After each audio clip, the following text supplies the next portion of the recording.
kita pagi ini. Dan saya setakat ni tidak ada bunyi apa-apa luaran. Kalau ada nanti kita akan mute-kan ya. Untuk masa sekarang ni tetap mengapa.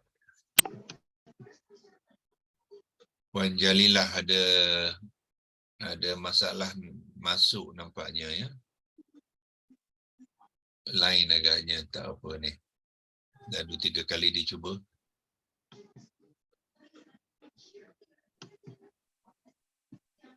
Jamaran pun ada masuk sekarang. Haji Jalilah, Puan Jalilah masih lagi tak dapat masuk. A'udzubillahi minasyaitonirrajim. Bismillahirrahmanirrahim. Alhamdulillahirabbil alamin.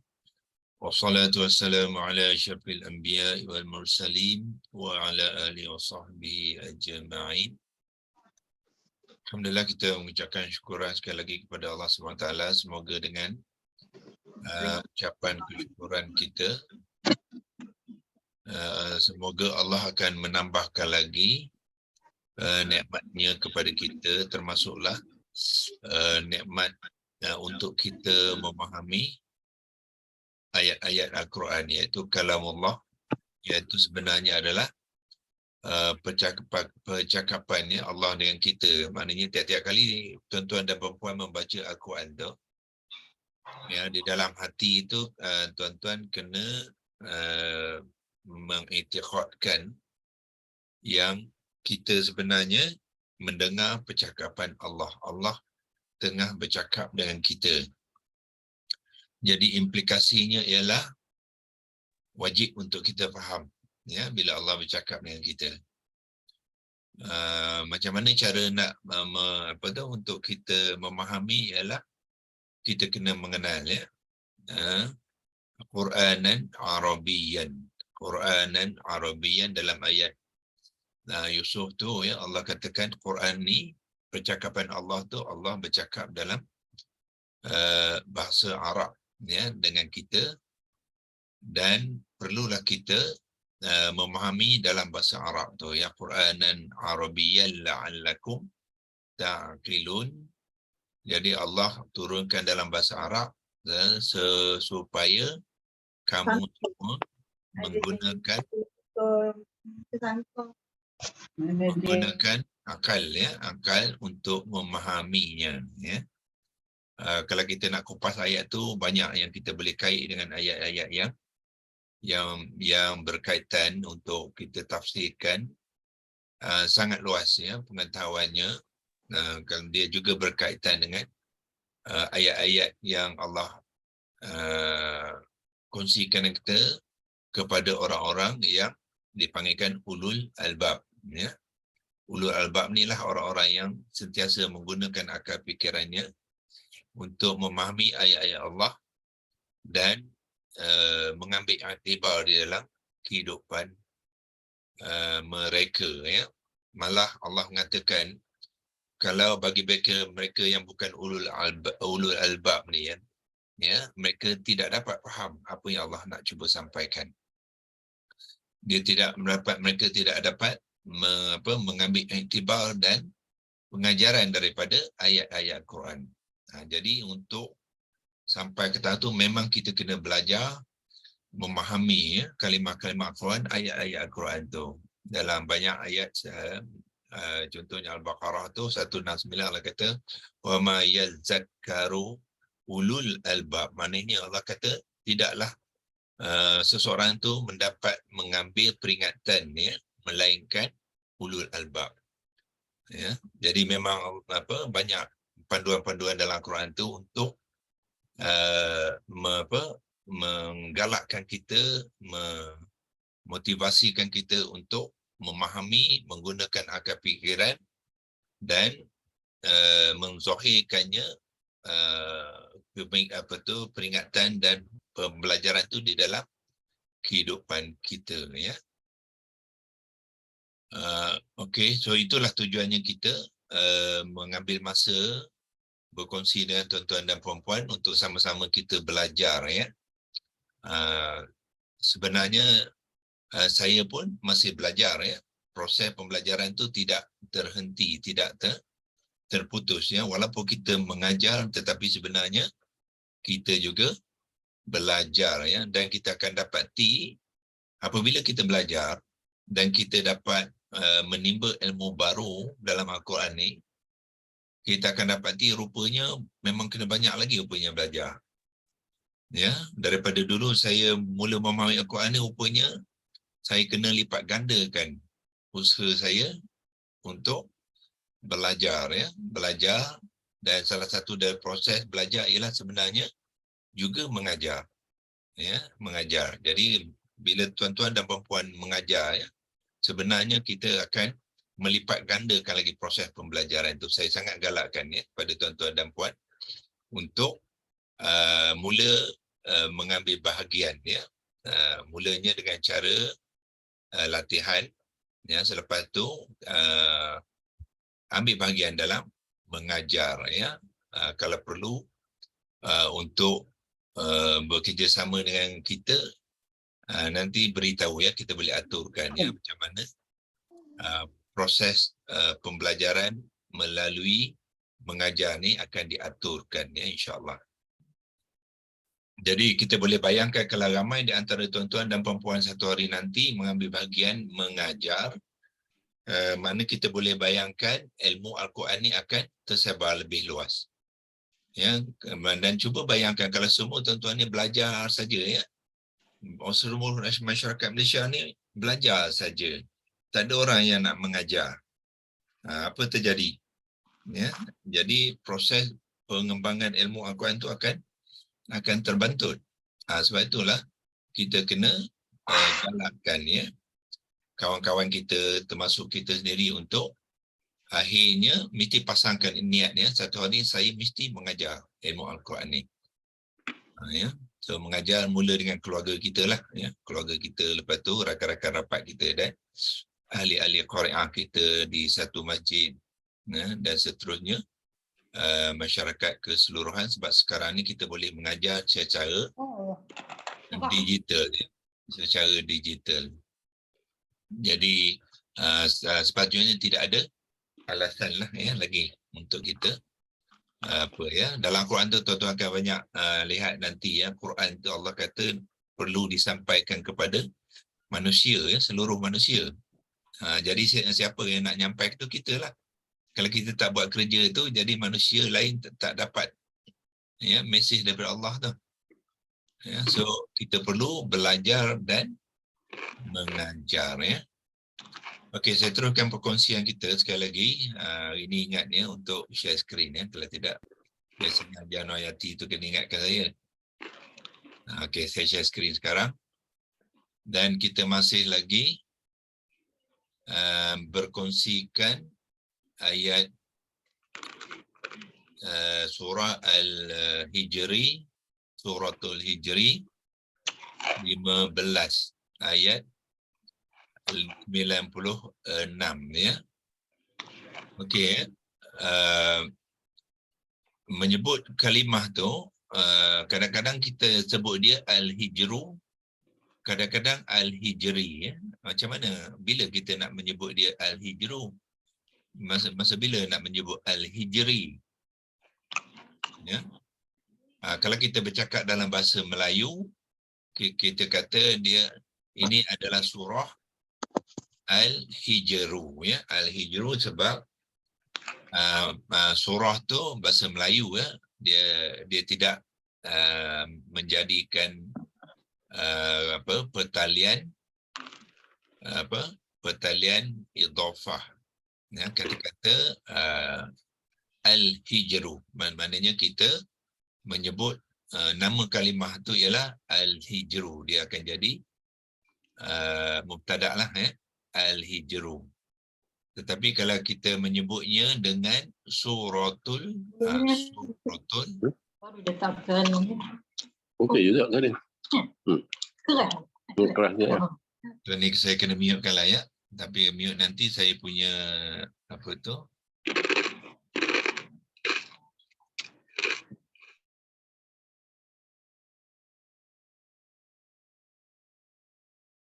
Okey, unmute.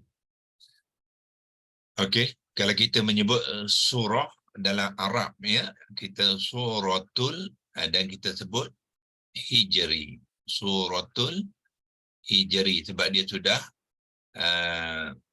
berkait dengan idhafah. Jadi al-hijri itu menjadi mudhafun ilaih ya.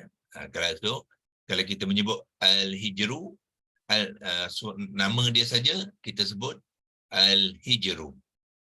Tapi kalau kita menyebut dengan surah suratul hijri. Ya, itu caranya, kaedah dia. Okey. So ini adalah suratul hijri ataupun surah al-hijru. Kita nak tengok ayat yang sebenarnya ialah kita tekan di sini ya. Ada hyperlink kat sini. Inilah ayat yang sebenarnya yang bermula dengan allazina yaj'aluna ma'allahi ilahan akhar. Kita waqafkan kat situ fasawfa ya'lamun ya. Cuma saya nak beri perhatian kepada tuan-tuan ya, kalau kita hanya merujuk kepada ayat ini, kita akan dapati allazina ni adalah mubtada yang marfu ya. Dia isim mausul, pada masa yang sama dia juga mubtada ya, dan yaj'aluna ni adalah khabarnya dalam bentuk fi'il mudhari ya. Kemudian keseluruhan perenggan yaj'aluna ma'allahi ilahan akhar adalah dipanggil jumlah khabar, mana ayat khabar dia. So bermakna keseluruhan yang ni adalah untuk menerangkan tentang allazina, jadi dia menjadi khabar dalam bentuk ayat dia. Ya, dalam bentuk ayat. So khabar boleh menjadi ayat dalam satu kalimah, contohnya yaj'aluna pun sebenarnya boleh menjadi satu ayat sebab dia sudah satu ayat yang lengkap ya, di mana ada pelakunya, ada masanya ya. Pelaku dan masanya sudah menjadi satu ayat ya. Tetapi dalam konteks ini ayat yang lebih lengkap ialah yaj'alu nama Allahi ilahan akhar ya. So yang ni dipanggilkan jumlah khabar ya kepada allazina tu. Okey, cuma saya nak beri perhatian sekali lagi ke tuan-tuan, itu kita dengan melihat ayat ini kita akan mengatakan allazina adalah mubtada. Ya, mubtada maknanya dia memulakan cerita ya, ceritanya tentang orang-orang ni. Orang-orang yang Allah kata yang menjadikan bersama Allah Tuhan yang lain ya, ada satu Tuhan yang lain. Jadi Allah ya, Allah tegur mereka-mereka ni fasawfa ya'lamun, maka mereka akan mengetahui ya, akan mengetahui. Maknanya apa yang mereka buat tu nanti Allah kata mereka akan mengetahuinya. Di mana mereka akan mengetahuinya? Di akhirat nanti ya, fasawfa ya'lamun. Itu cerita. Cuma sekarang saya nak memberi perhatian kepada tuan-tuan dan puan-puan ya, untuk lebih kemas melihat kalimah-kalimah dari ayat ni, terutamanya allazina ni, kita kena juga rujuk kepada ayat yang sebelumnya ya. Ayat yang sebelumnya. Kenapa? Allazina ini berfungsi sebagai isim mausul.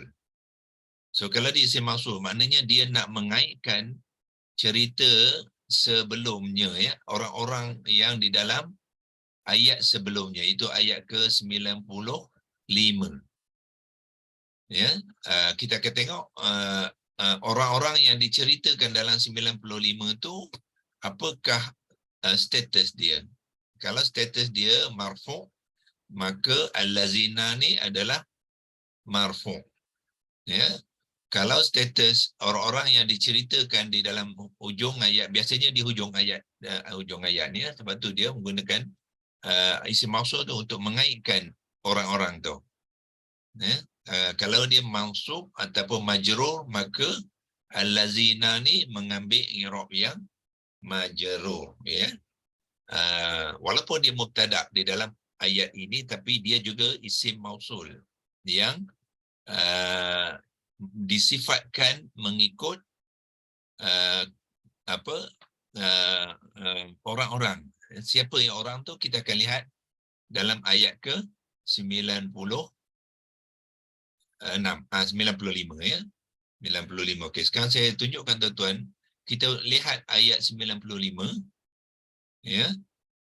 Supaya kita lihat siapakah yang Allah masukkan allazina ni, ya. So nak pergi ke situ, apa kita buat? Kita pergi ke bahagian word by word, ya, di sini. Ya, word by word ni untuk melihat kalimah sebelum ayat ini, ya, di hujung ayat 95. Ya, dan kalau lepas tu kita boleh lihat seluruh ayat 95 tu apa cerita dia. Ya, so kita pergi ke word by word, gunakan korpus ni, ya. Korpus ni banyak boleh membantu kita. Sama ada kita gunakan korpus ataupun kita gunakan tafsir dan perkata, dua-dua boleh, ya. Sekarang saya tunjukkan menggunakan korpus. Okey. So ayat 96 di sini, so permulaan dia allazina tadi di sini. Dan tuan-tuan lihat, inilah kalimah ayat 95, ya, hujung ayat 95 bermula, ni pendek saja, inna kafaina kal mustahziin, ya. Inna kafaina kal mustahziin, ya. So kalau kita tengok di sini, ya, penerangan dia di sini ada, saya besarkan sikit. Ni dia kalimah yang dikaitkan, ya, sebab dia isim mausul. Ya, isim mausul, jadi dia mengaitkan dengan kalimah yang sebelumnya itu al-mustahziina. Ya, al-mustahziina apa dia? Dalam Al-Baqarah banyak, ya, mustahziun. Itu ya, orang-orang yang mempermain-mainkan orang lain. Ya, iaitu, ya. Dalam bahasa Inggeris pun ada sini dia, the mocker. Ya, kalau nak tukar bahasa Melayu pun boleh, tukar ke teralik bahasa Melayu. Pencemuh, ya. Orang yang mencemuh orang lain. Biasanya orang-orang ni ialah orang-orang munafik lah, dia selalu mempermainkan orang-orang Islam, ya. Jadi Allah nak mencerita, inna, sesungguhnya kami bagi kamu kafainaka mustahziin, ya.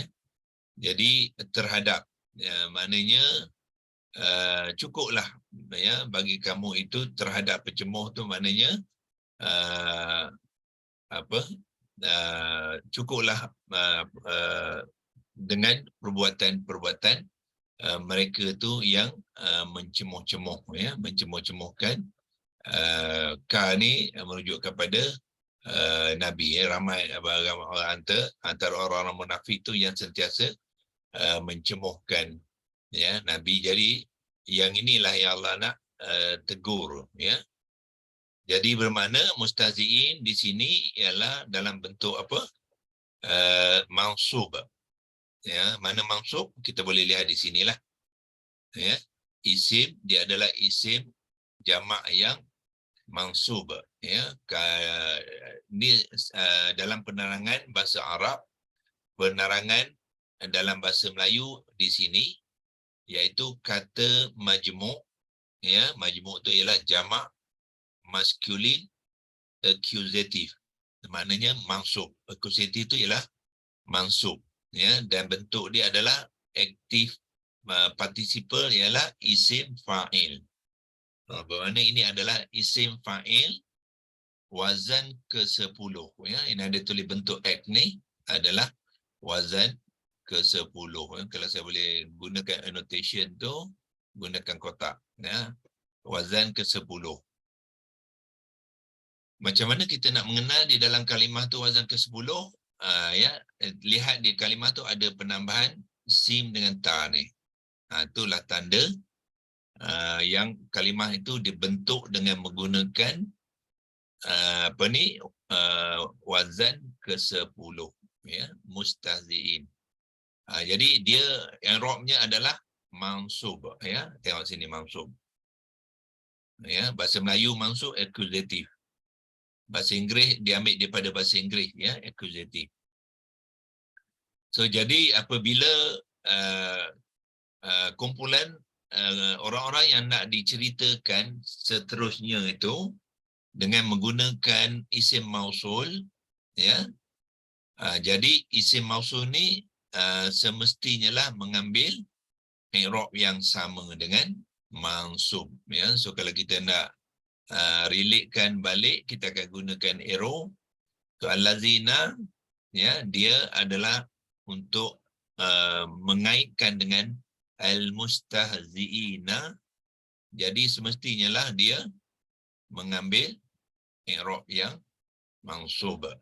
Ya, kalau kita tak tengok ayat sebelumnya, kita tengok ayat itu saja, dia akan seolah-olah dia mengambil i'rab yang marfu' sebab dia mubtada', ya. So mubtada' maknanya dalam konteks ni dia masih lagi mubtada' dalam ayat tu, tetapi dia mengambil i'rab yang mansub.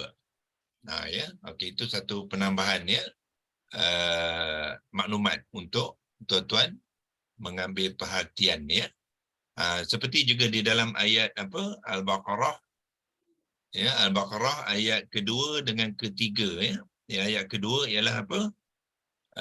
Zalikal kitabu la raiba fi hudal lil muttaqin. Di hujung ayat ayat yang kedua. Mungkin saya tunjuk kalau senang, ya. Kalau baca nanti tak tunjuk, nanti tuan-tuan tak berapa jelas, ya. Jadi saya buangkan dulu drawing ni supaya dia tidak mengganggu, ya.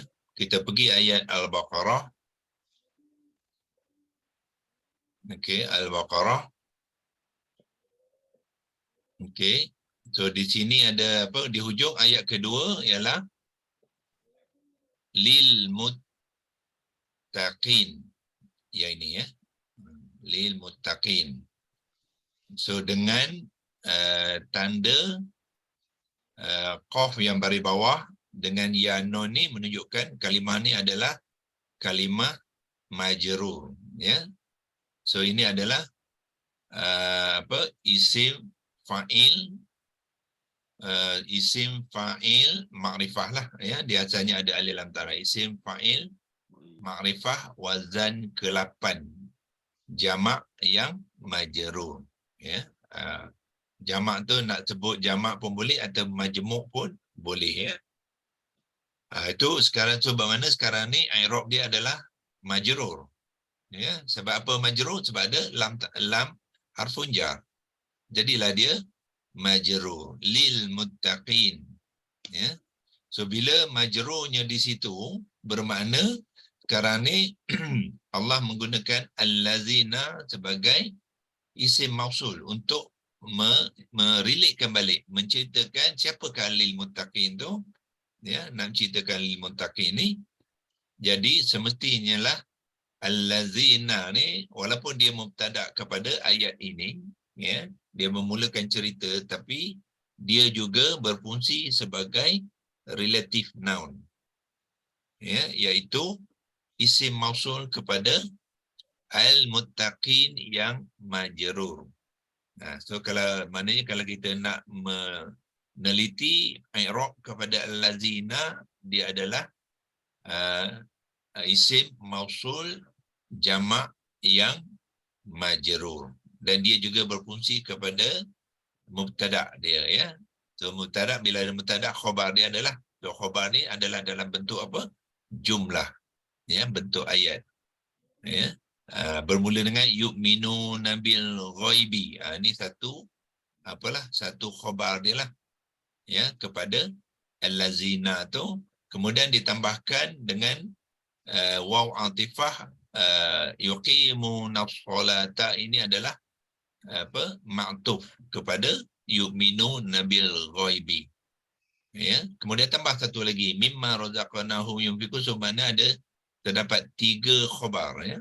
3 khabar di dalam allazina ni, kepada allazina ni dalam bentuk, so keseluruhan ni adalah sebenarnya adalah jumlah, ya, jumlah khabar kepada allazina. Saya kata ni sikit dia saya maksud dia menghubung cerita selepasnya. Di sini kita patah balik kepada Dia menghubungkan orang sebelumnya dengan cerita selepasnya. cerita sebenarnya. Dia mesti hubungkan dua, ya, orangnya. Siapa orangnya? Lil muttaqin.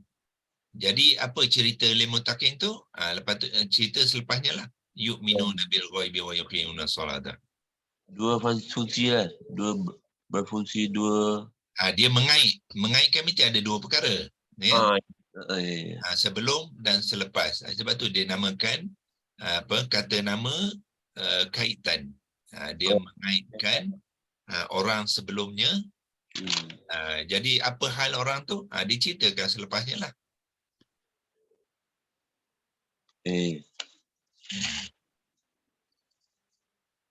Okey. Itu ya, perkongsian kita untuk kita lebih teliti, ya, dalam kita melihat ayat-ayat Al-Quran, ya. Okey, kita clearkan semua drawing ni dan kita balik mula kepada okey, ini jelas untuk menunjukkan yang apa tu. Okey, kalau kita nak tengok ayat tadi pun dah tunjuk ayat tu, iaitu inna kafaina kal mustahziin, ya. Okey, so seterusnya kita okey, ya jangan saya dah kupaskan semalam, ya. So saya harap tuan-tuan dan puan sudah mengenal dia, iaitu apa dia? Dia adalah fi'il mudhari' maklum wazan 1 yang jamak, ya, yang jamak dan marfu'. Ya. Allazina yaj'alu nama Allahi ilahan. Okey, kenapa ilahan mengambil baris atas? Siapa boleh jawab? Sambil saya ini kita buat latihan supaya kita kita faham perbincangan kita. Ya, sekarang ni dia mengambil baris atas, bukannya ilahun.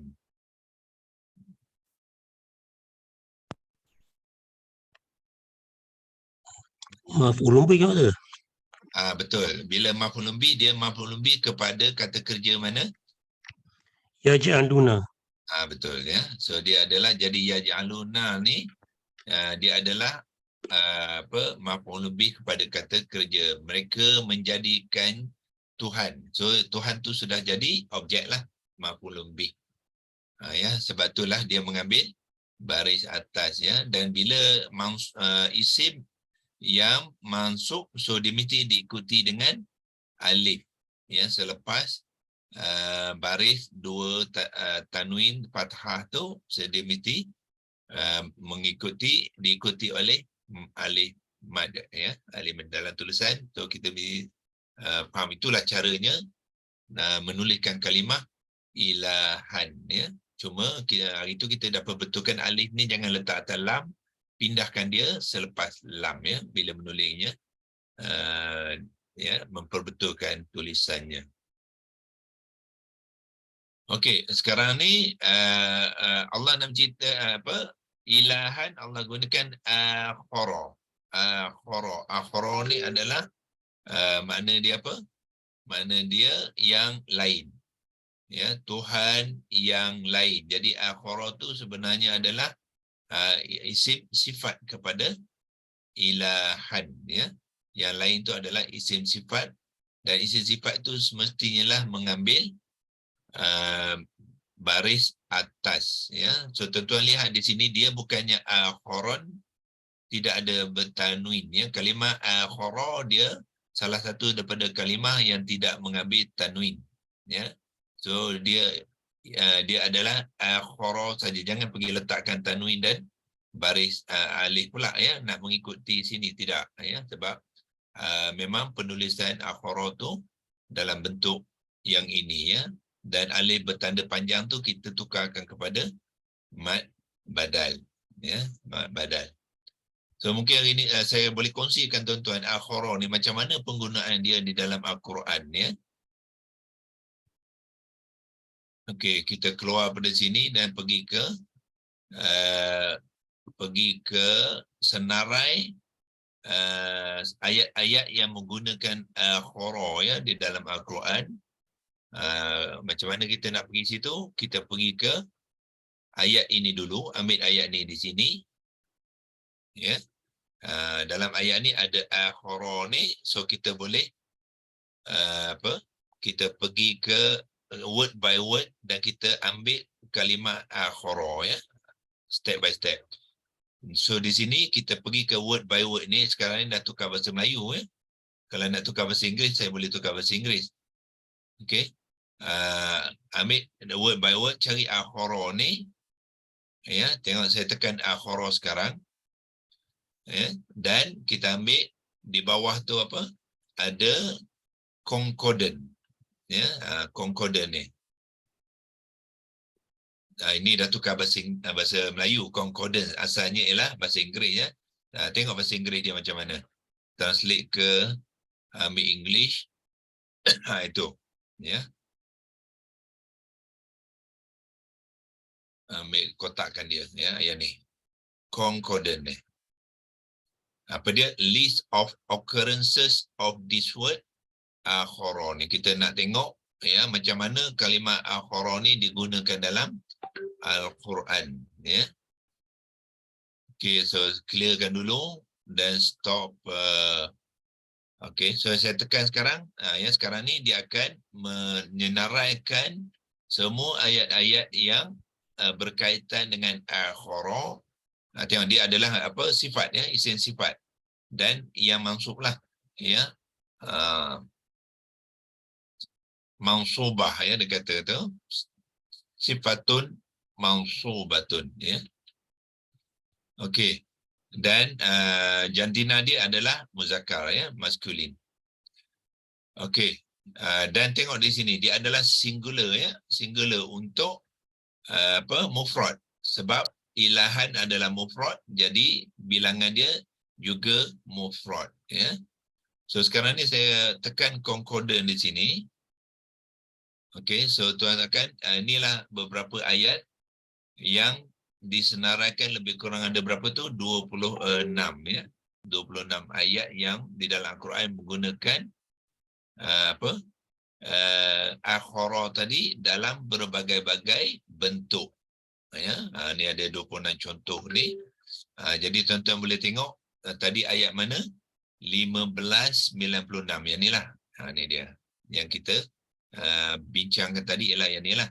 Allazina yaj'aluna ma'allahi ilahan akhara fasawfa ya'lamun, ya. Kerana ilahan adalah mufrad yang mansub, jadi akhara juga mufrad yang mansub, ya. Cuba kita lihat beberapa contoh dalam senarai ni. Yang pertamanya ialah akhara tadi di dalam ayat yang pertama ni, iaitu ayat Al-Baqarah 184, dia menggunakan dalam bentuk ukhara. Ukhara. Ya, beza tadi akhara, ya. Yang ni ialah ukhara. Okey. Okey, ukhara, apa dia ukhara ni? Ukhara ni ialah dalam bentuk muannas jamak, ya, jamak muannas. Bermakna dia mensifatkan ayamin, ya. Ayamin maknanya hari-hari, ya, dari hari-hari yang lain. So hari-hari ini jantina dia adalah muannas dan bilangan dia adalah majmu', ya. Jadi dia ada tabik ni, tabik. Tabi'. Ya, itiba. Tiba. Itiba dia kena ngikut ya. Sifat-sifat kepada mausuf dia. Jadi ini mausuf, yang ni dia punya isim sifat, ya, dia kena mengikut ya. Cuma satu saja yang dia tidak ikut ialah tanwin dia. Sebab dia tidak mengambil tanwin ya. So bermakna tuan-tuan boleh fahamkan kat sini apa dia? Apa agaknya i'rab dia ukhra ni? Haji Mazlan, jawab soalan tu. I'rab dia. I'rab dia ukhra ni agaknya apa? Majrur. Betul, jawab dia majrur ya. Walaupun dia tulisan ni dia tidak boleh ya. Dia tulisan dia tak boleh dia ubah-ubah ya. Dia ada mengikut penulisan dia yang tertentu. Jadi saya tunjukkan kenapa dia majrur, ialah kerana mausuf dia ni majrur. Ya, jadi ukhra ni adalah isim sifat muannas majmu' yang majrur. Ni samalah ya, bawah ni ayah ya, ni samalah ya. Okey, sama jugalah min ayamin ukhra. Ya. Itu adalah majmu' yang jamak ya. Kalau bentuk singular dia macam mana? Ya, so bentuk singular dia yang tuan-tuan lihat ayat sini. Ni ukhra. Itu kalau dalam bentuk singular mufrad ya, maknanya ukhra ni ialah isim sifat muannas yang yang mufrad, muannas mufrad ya, dan dia punya i'rab dia tengok mausuf punya apa dia berbaris dhammah, bermaknanya ta'ifatun adalah marfu', jadi yang ini juga marfu'. Okey, so sifat dia mengikut mausufnya ya. So nanti kalau ada tuan-tuan ada masa ya, lawati bahagian ni, bahagian konkodan tadi, lihat dia beberapa cara penggunaan. So sekarang yang keempat ni sini adalah khorina pula. Khorina dia adalah jamak kepada khoro. Ya, jamak kepada khoro, tapi dalam konteks ni dia adalah sifat kepada qaumin yang majrur. So bermakna khorina adalah isim sifat ini qaumin adalah muzakkar ya. Ini bentuk muzakkar. Yang ni tadi muannas ya, ini muannas. Khoro ni adalah muzakkar ya, muzakkar yang mufrad, dan dia adalah mansub kerana ilahan ni mansub. Jadi dia punya jamak dia yang mansub, inilah khorina yang tuan-tuan lihat sini ya. Khorina. Maknanya Malaysia, bahasa Malaysia ni makna akhara. Apa dia? Dia makna dia. Yang lain. Yang lain Tuhan yang lain. Ya. Tuhan yang lain. Doktor, akhra tu dia tak bertanwin sebab dia mamnu' min as-sarf ke? Dia ni dalam kumpulan-kumpulan kalimah macam apa? Macam isim zaraf kan? Dia bukan isim zaraf, tetapi dia juga dia ada ciri-ciri yang tidak mengambil tanwin ya. So tulisan dia macam tu juga. Dia bukan di bawah harfun dah. Dia bukan di bawah harfun ya? Tak, dia isim tak boleh harfun sebab dia sifat ya. Oh ya betul. Dia isim sifat. Yang Tuhan terang sama dia semua melibatkan sifat mansub. Betul. Sebab dia akhara adalah isim sifat. Dia nak mengatakan yang maksud tu yang lain. Kan Allah yang lain. Kaum yang lain. 25 yang dipendam yang kita timur ini semua berkeadaan itulah. Ya, Yang- semua maksud dia sifat yang lain kepada apa mausuf dia tu. Kaum yang lain. Ya, kaum tu sebab apa dia gunakan jamak? Sebab kaum tu mengandungi ramai orang lah. Ya, so dia gunakan jamak untuk memberitahu yang kaum ni ramai orangnya, bukan seorang. Ya. Jadi ujung dia dah lah. Yanon. Yanun. Yanon. Okey. So kalau jumpa dengan alif maksurah ni maknanya apa? Muannas lah dia. Ya. Muannas. Yang yang ni muannas yang okey, marib maknanya dia mufrad lah. Ini mufrad dia. Yang apa dia punya jamak dia ukhara. Ni jamak dia. Ya.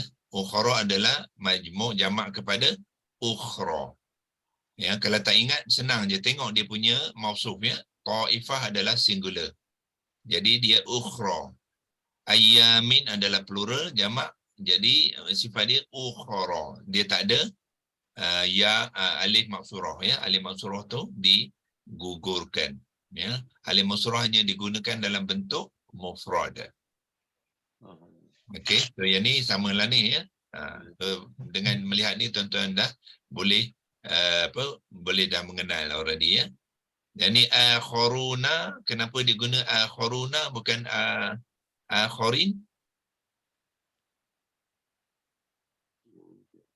Di jamak. Why? Ya. Why akharuna? Waw nun bukannya ya nun. Qaumun marfu'. Apakah tanda marfu' di situ? Qaumun. Betul ya. Qaumun tu mim tu dhammah. Jadi dia tak boleh akharina, jangan silap ya. Kalau qaumin akharina. Kalau qaumun akharuna. Ya. So kalau kita boleh mengenal ni insya-Allah ya, seluruh Al-Quran tu dia konsisten ya kaedah-kaedah ni.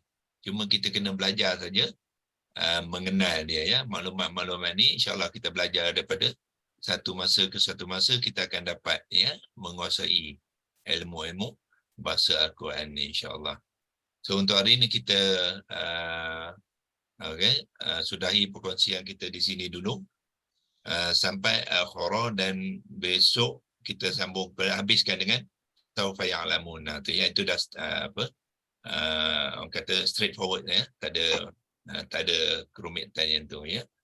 Fa tu adalah maka, saufa tu adalah nanti kita akan belajar besok adalah dipanggilkan apa? Harfun istiqbal. Satu kalimah untuk mengatakan akan, maksud dia akan. The particle of future. Ya, itu dia. Saufa tu ya. Ya'maluna kita sudah mengenal dia adalah fi'il mudhari' maklum wazan satu yang jamak dan marfu'. Ya. So kita boleh habiskan perkongsian kita besok ya, hari Jumaat insya-Allah. أعوذ بالله من الشيطان الرجيم بسم الله الرحمن الرحيم اللهم ارحمنا بالقرآن واجعله لنا إماما ونورا وهدى ورحمة اللهم ذكرنا منه ما نسينا وعلمنا منه ما جهلنا وارزقنا تلاوته آناء الليل وأطراف النهار واجعله لنا حجة يا رب العالمين وصلى الله على سيدنا محمد وعلى آله وصحبه وسلم والحمد لله رب العالمين تقبل الله منكم